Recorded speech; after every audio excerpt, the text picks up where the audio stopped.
He ruled the underworld with an iron fist. She vanished without a word.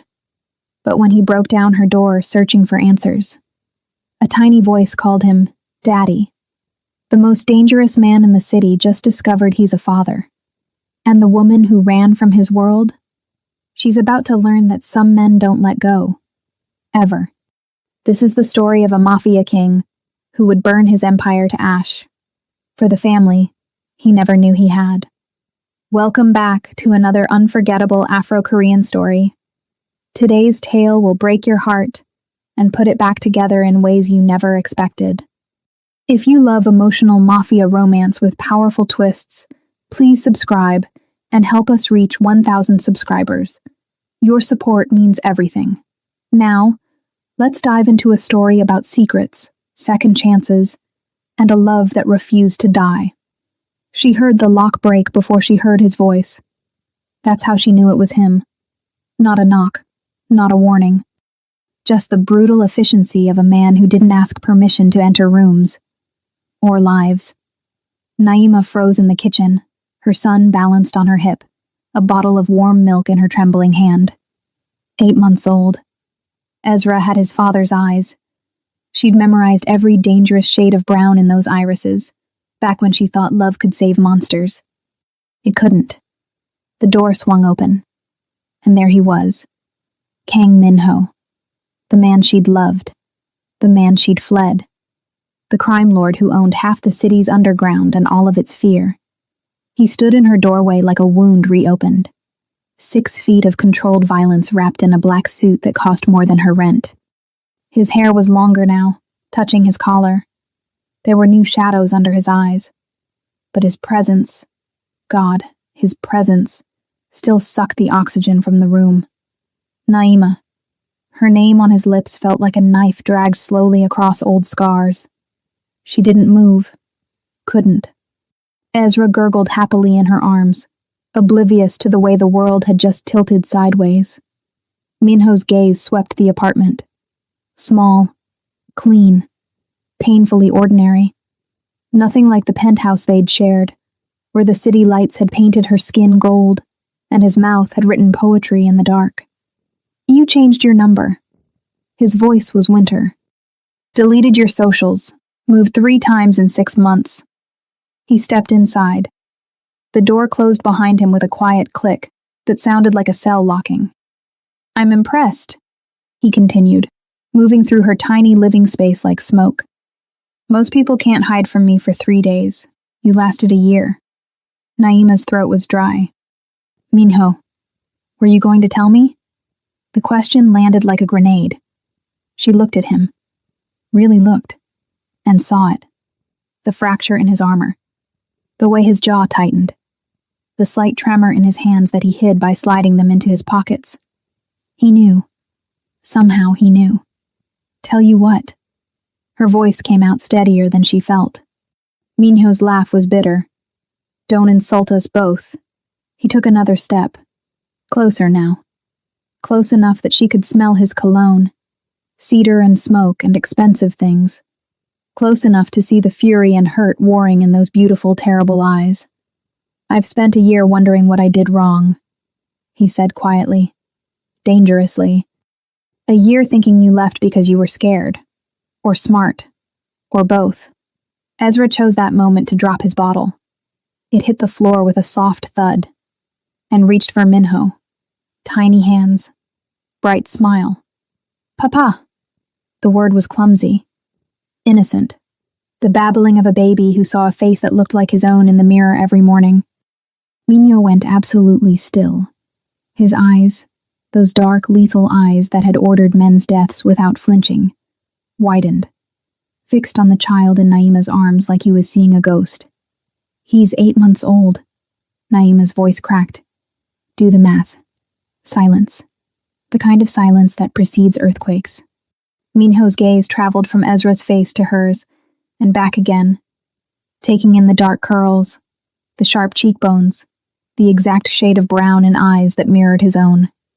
You. He couldn't finish the sentence. Naima held her son tighter. I left to protect him. From your world, from me. It wasn't a question. She didn't answer. Didn't need to. Something shifted in Minho's expression.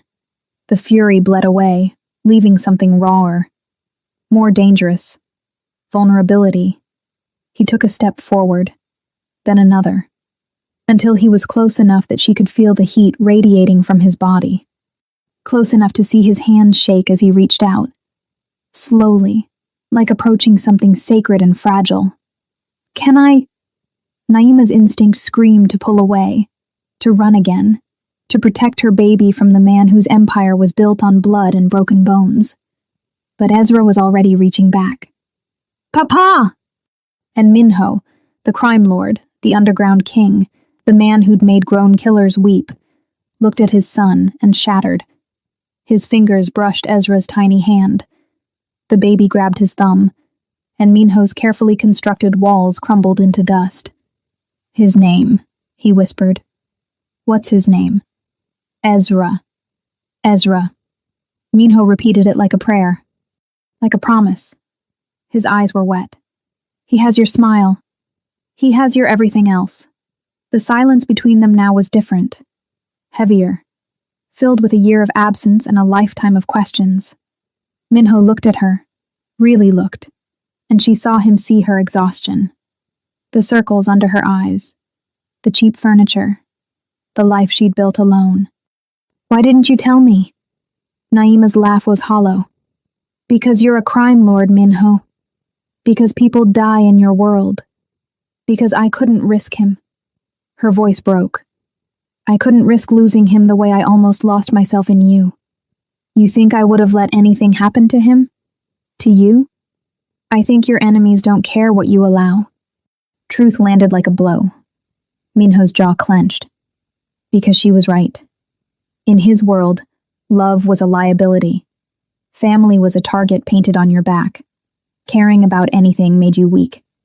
And yet, he looked at his son, and felt something shift in his chest. Something stronger than fear, stronger than the empire he'd built. Stronger than survival. I would have chosen you, he said quietly. Both of you. Over everything. Naima's eyes filled. You don't get to choose. Your world already chose for you. Then I'll change the world. The certainty in his voice sent chills down her spine. Because she knew him. Knew that when Kang Minho made a promise, cities burned to keep it. Ezra yawned, rubbing his eyes. Minho's expression softened. He's tired. It's past his bedtime. Naima hesitated. You should go. No. One word. Absolute. Minho's gaze locked on hers. I've missed a year. 8 months and 9 before that. I'm not missing another second. Minho. I'm his father. His voice dropped. Deadly serious. And you're the woman I never stopped loving. Even when I hated you for leaving. Even when I wanted to burn the world down to find you. He stepped closer. I found you now. And I'm not leaving. Naima's heart hammered. This isn't a choice. You're right. Minho's smile was gentle. Terrifying. It's a fact. Get used to it. Ezra's head drooped against her shoulder. And standing in her tiny apartment, facing the man who could destroy her with a word and protect her with the same breath, Naima realized something. She'd never really escaped.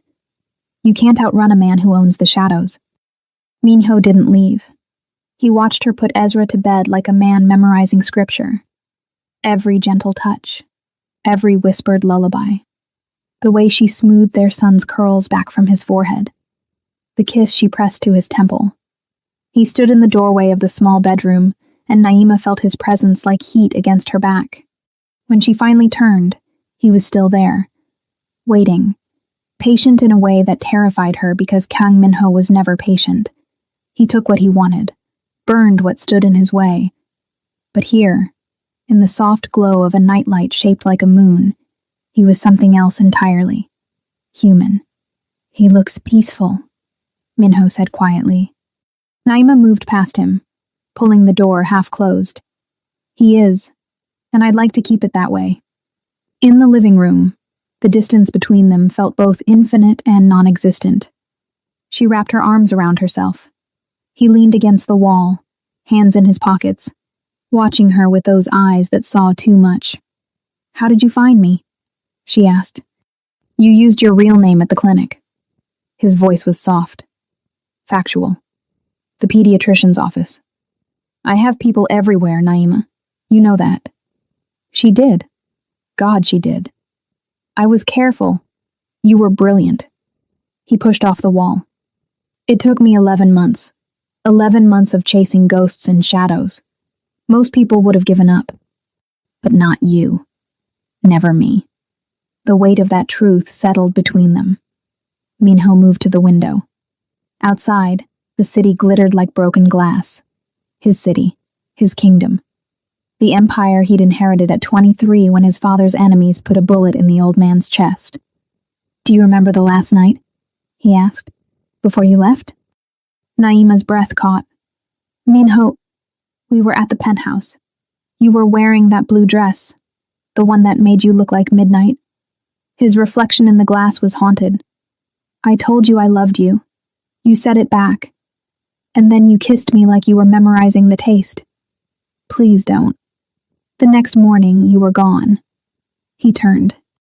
No note. No explanation. Just empty drawers and silence. Tears burned her eyes. "I found out I was pregnant 3 days before that night." Minho went still. "I took 7 tests," she continued, her voice breaking. 7. Because I couldn't believe it. Because we'd been so careful. Because I knew... She pressed a hand to her mouth. "I knew what it would mean." What would it mean? That I'd have to choose.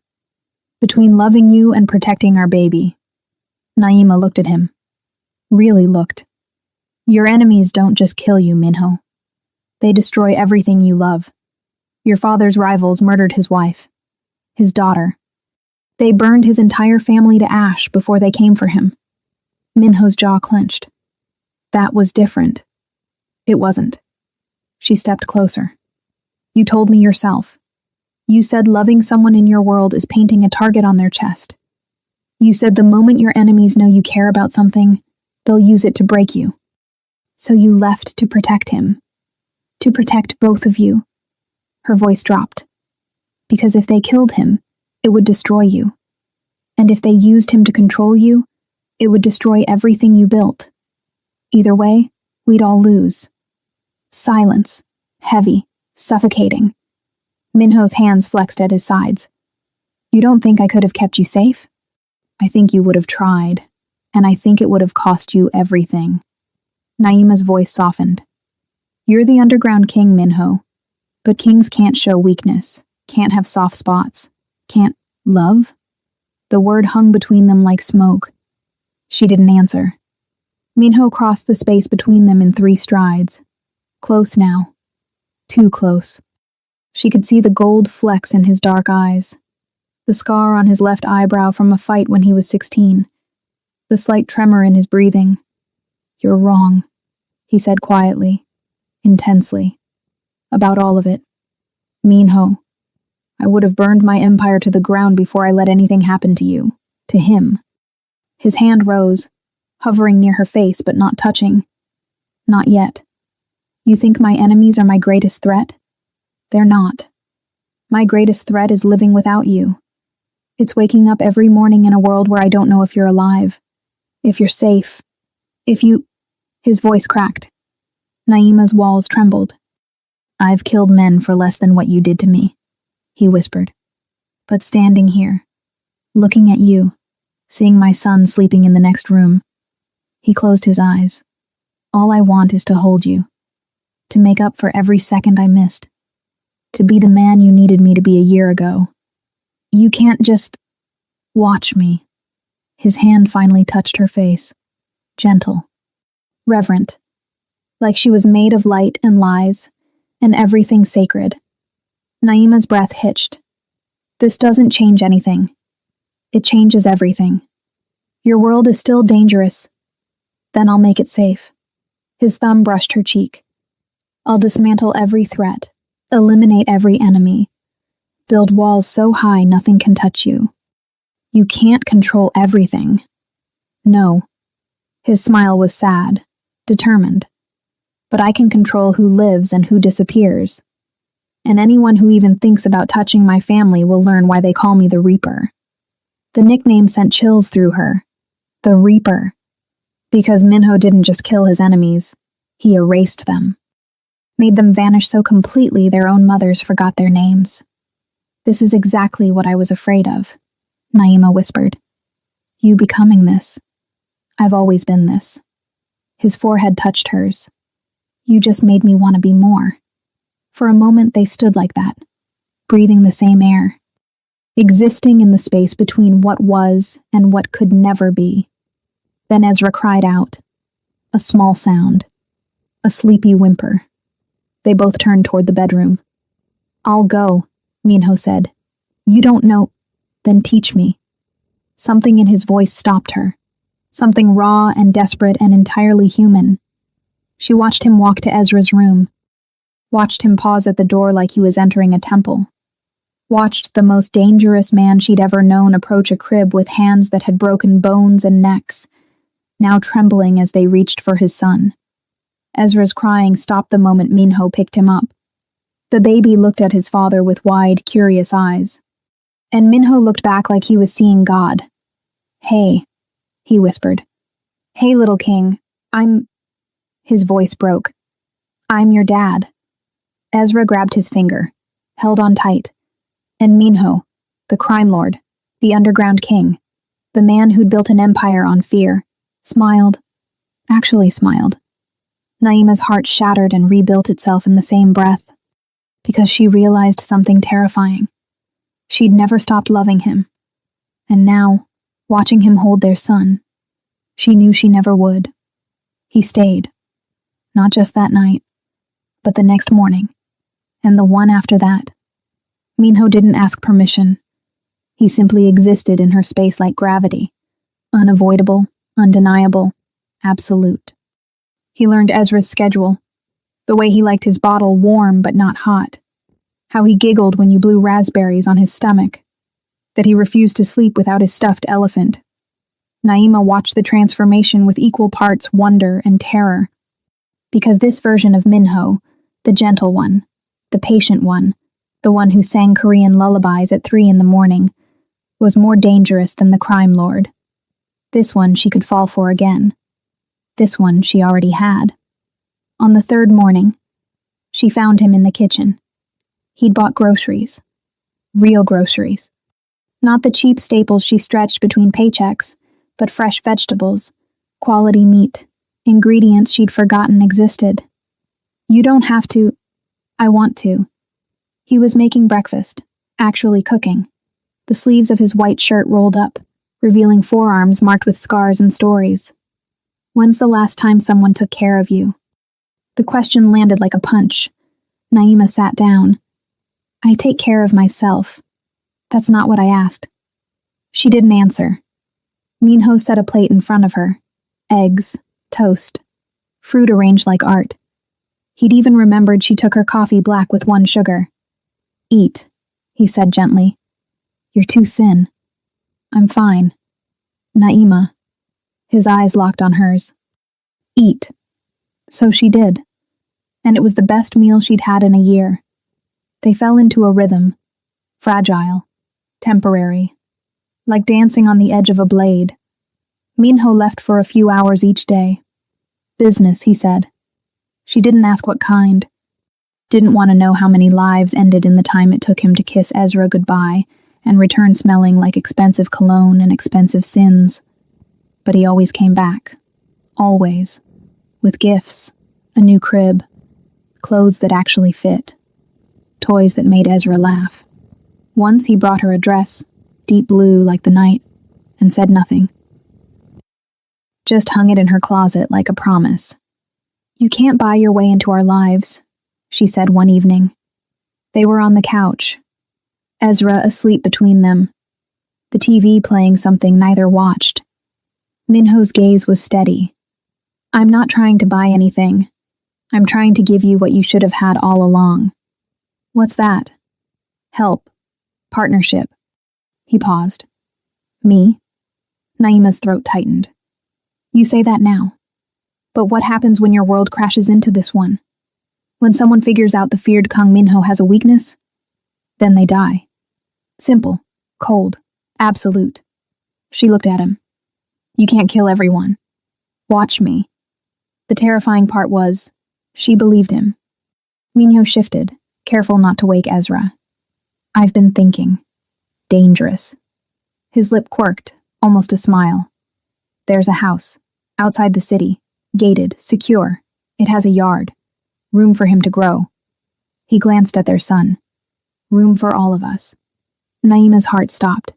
Minho, I'm not asking you to marry me. Yet, his eyes said, I'm asking you to let me protect you. Both of you. The way I should have been doing all along. By locking us in a gilded cage. By giving you a home. His voice softened. You're living in a one-bedroom apartment, working 2 jobs, stretching every dollar until it screams. Don't think I haven't noticed. Don't think I don't see how exhausted you are. I'm managing. You're surviving. He reached over Ezra, his hand covering hers. Let me give you more than that. Let me give you a life. Tears burned. At what cost? None. His grip tightened. I'm not asking you to be part of my world. I'm asking to be part of yours. Those are the same thing. No. His eyes were fierce. My world is violence and blood and power. Yours is this. Him.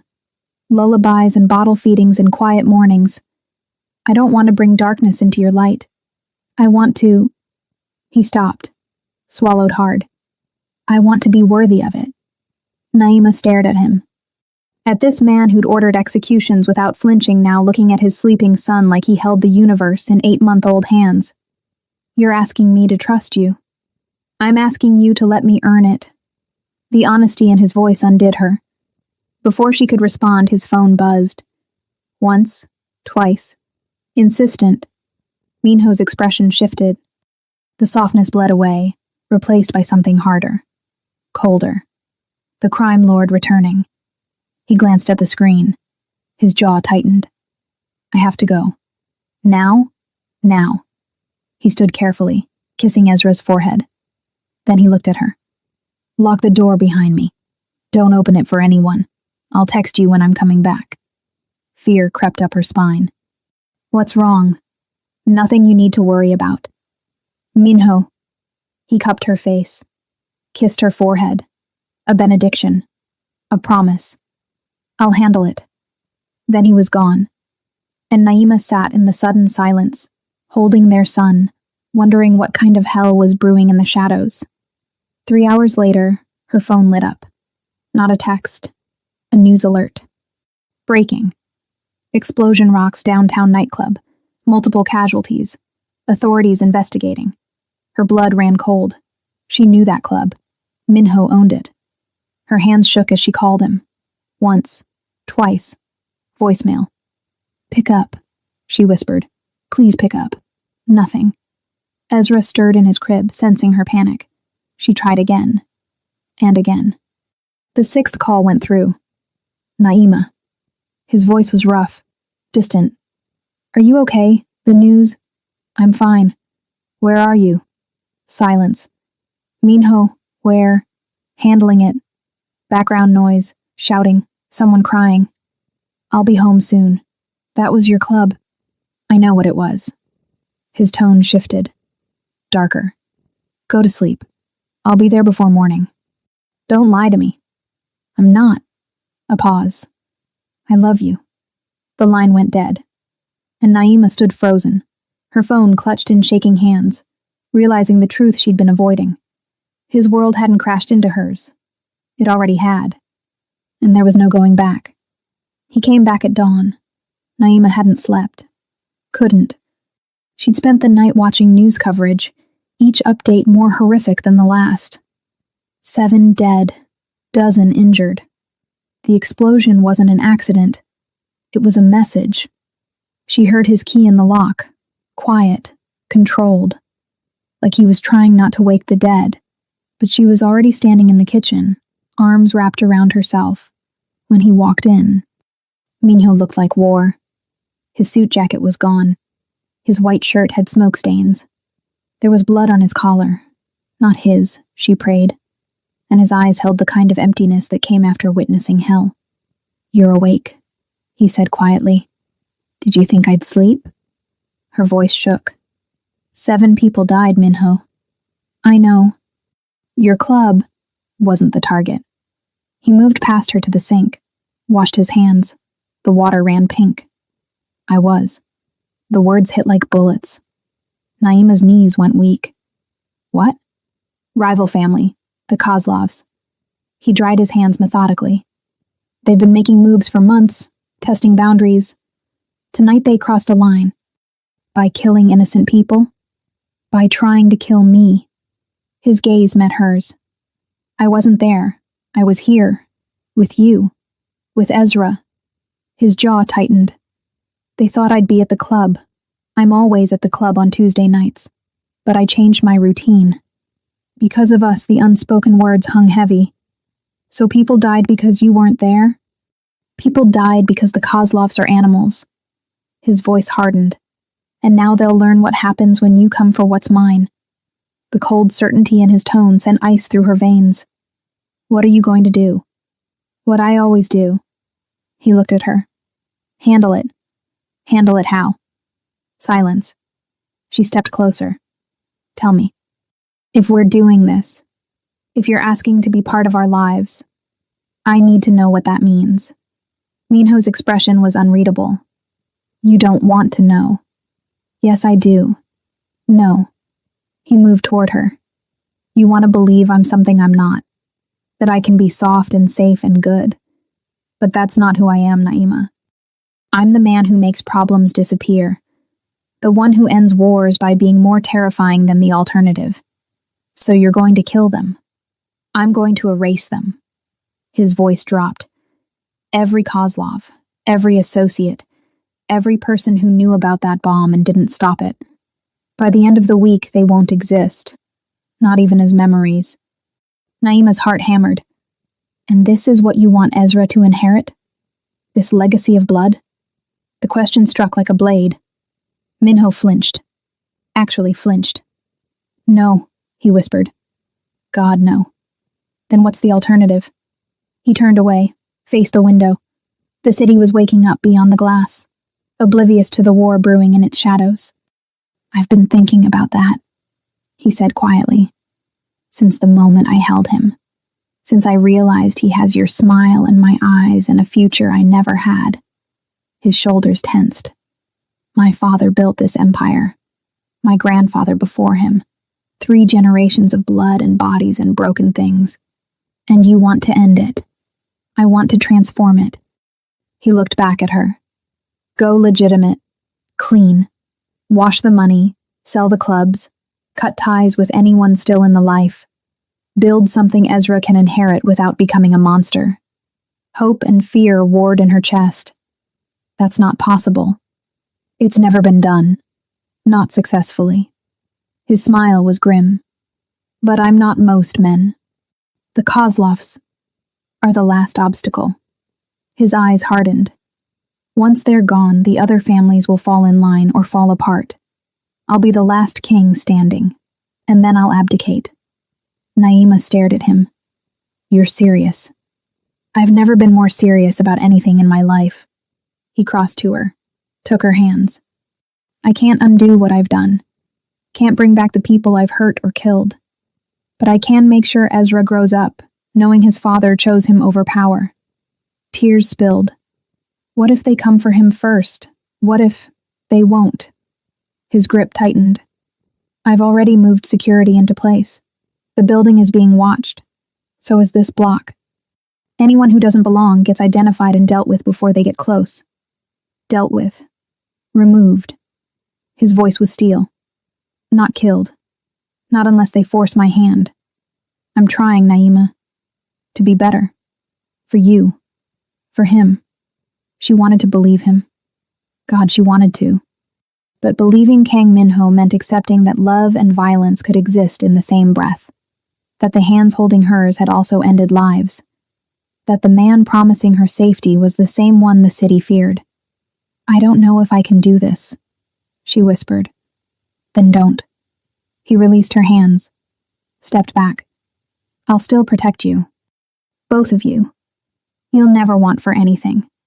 Ezra will have everything I can give him. But if you can't love me, his voice cracked.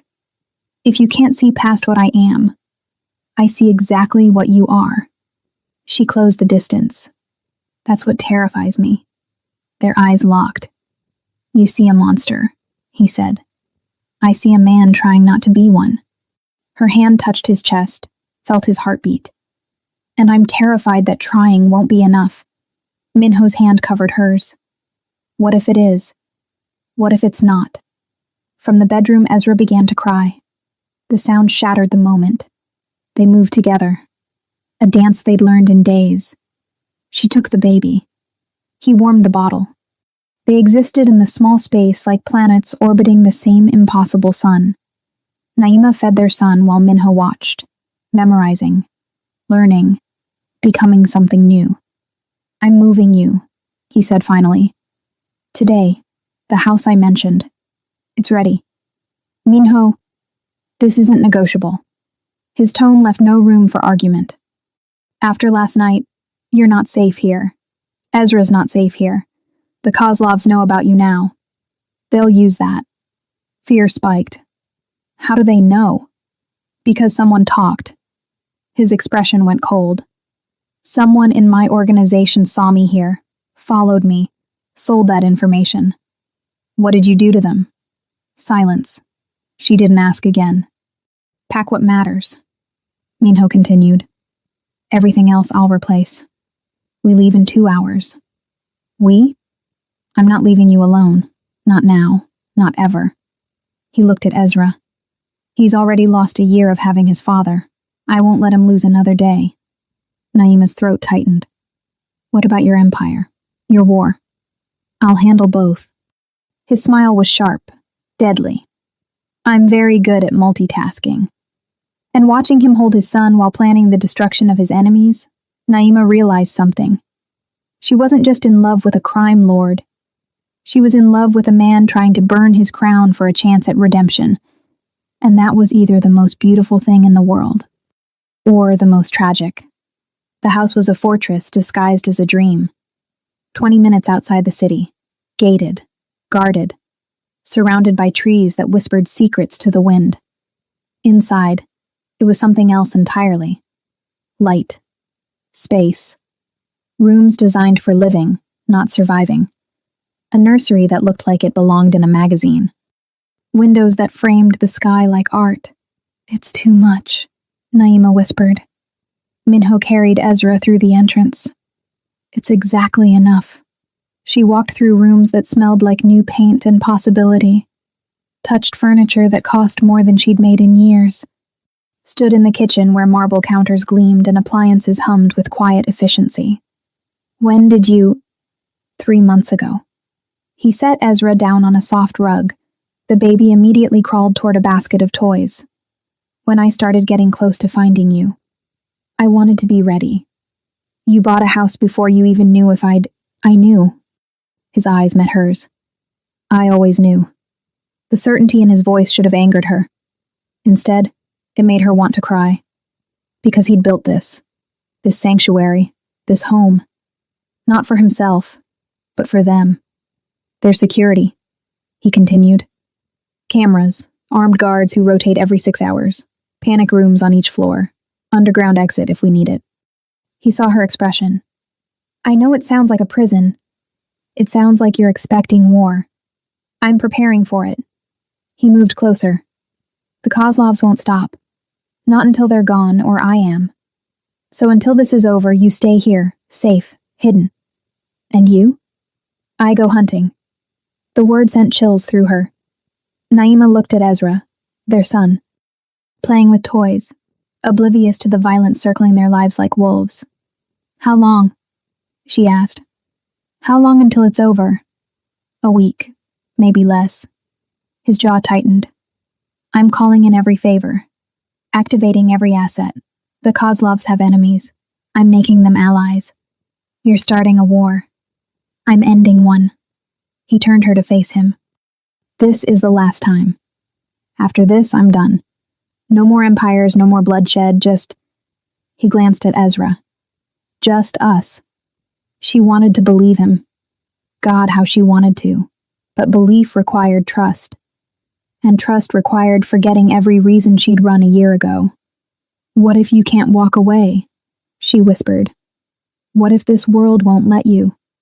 Then I'll burn it down until it does. Before she could respond, his phone buzzed. He checked it. His expression darkened. I have to go. Now? Now. He kissed Ezra's head, then hers. Stay inside. Don't answer the door for anyone except my men. You'll recognize them.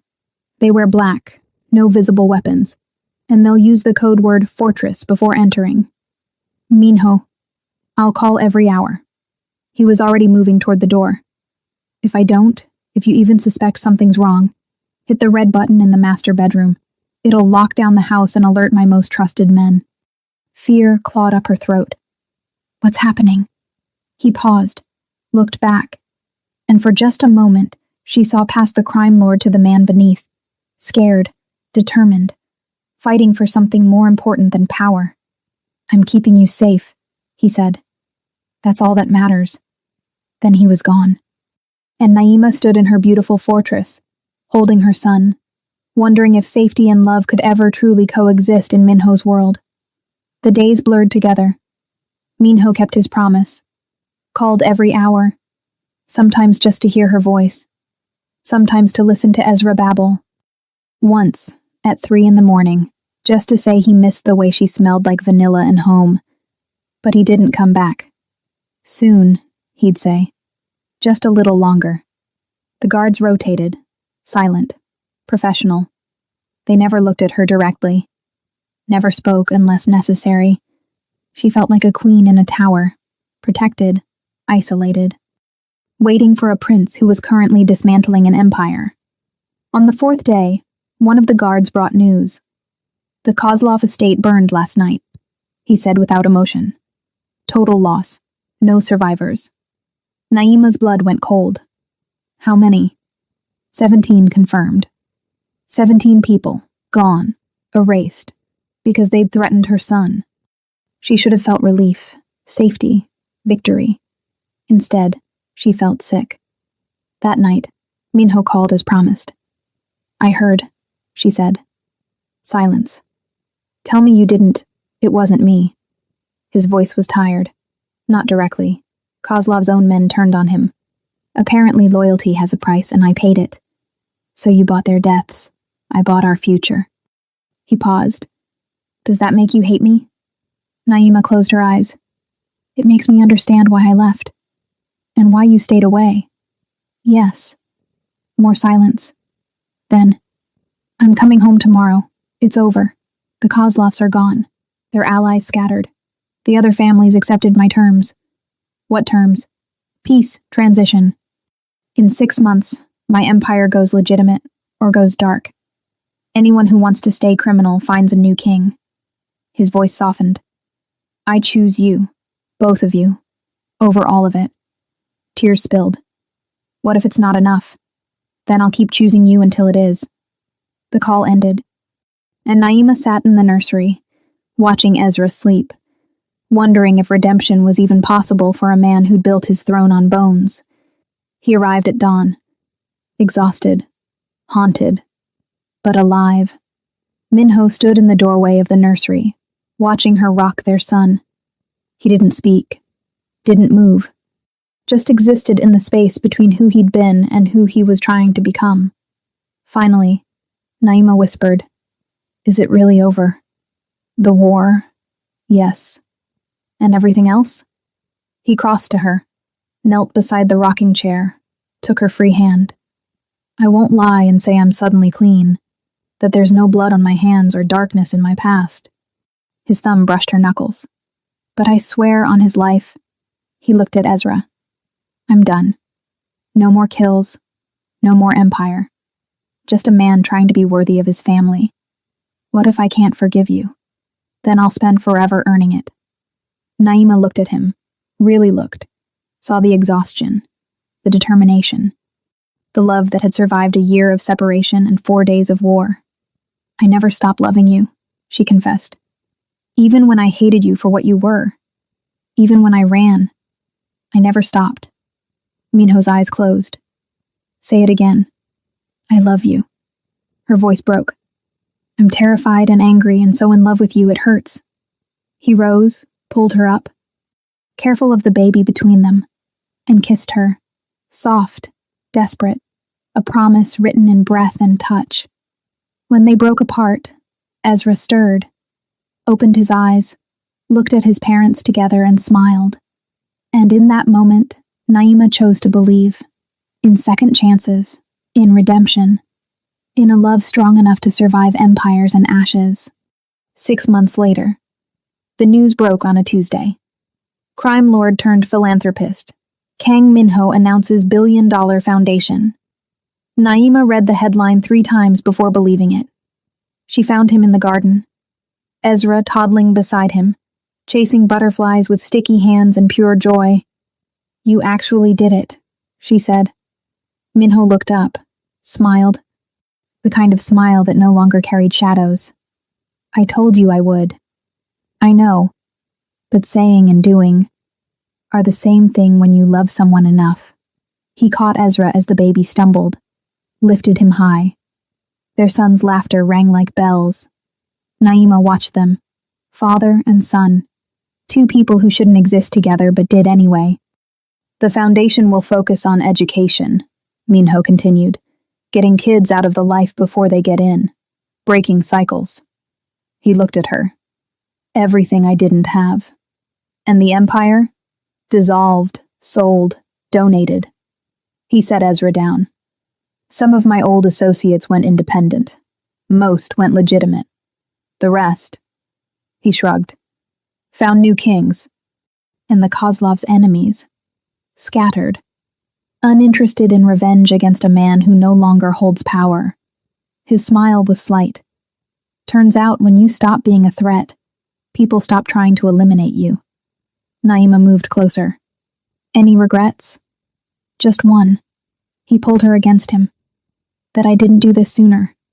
That Ezra's first word wasn't Dada, because I was there every day, not just after destroying my enemies. He said it last week. Minho's eyes widened. What? You were on the phone, handling the last of the legal transfers. He looked right at you and said, Dada. She smiled. You started crying. Don't pretend you don't remember. I remember everything. His voice was rough. Every moment, every second I get to be his father. He paused. Your partner, if you'll have me. Naima's heart stuttered. What? Minho pulled back, reached into his pocket. A box, small, velvet, black. I know I don't deserve you, he said quietly. I know I've done things that can't be forgiven. That there's blood in my past and darkness in my soul. He opened the box. Inside, a ring. Simple. Beautiful. But I also know I love you more than I've loved anything. That you made me believe redemption was possible. That our son exists because you were brave enough to choose life over fear. Tears blurred her vision. Marry me, Minho whispered. Not because I'm asking. Not because I think I've earned it. But because I want to spend the rest of my life proving I can be the man you see when you look at me. Naima's hand covered her mouth.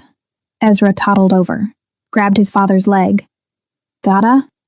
Minho looked down, then up at her. What do you say? Will you let this reformed crime lord try to be a decent husband?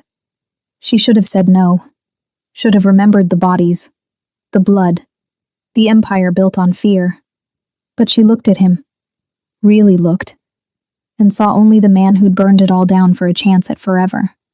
Yes, she whispered. Minho's smile could have lit the world. He slipped the ring on her finger, kissed her like she was oxygen, and he'd been drowning. Ezra clapped. Mama, Dada? They broke apart, laughing, crying, holding their son between them. We're really doing this? Naima asked. We're really doing this. Minho kissed Ezra's head. building something new, something clean, something he can be proud of.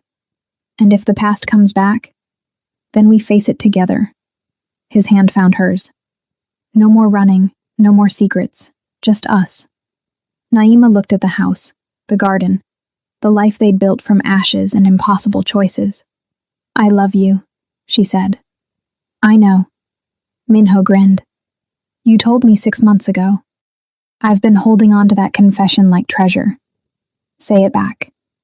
I love you. He pulled her close. I love you more than power, more than empires, more than the life I had before you. And Ezra? I love him more than breathing. His voice cracked. He's the reason I became someone worth being. The three of them stood there, in the garden, in the life they'd chosen. And for the first time since leaving a year ago, Naima believed in happy endings. Not perfect, not clean, but theirs. Epilogue. 1 year later, Ezra took his first real steps. Not toward toys, not toward furniture, toward his father. Minho caught him, lifted him high. And in that moment, holding his son, kissing his wife, standing in a home built on redemption rather than ruin, the former crime lord realized something. He'd spent his life taking. Now, finally, he'd learned to hold. And that was the greatest power he'd ever known. The end.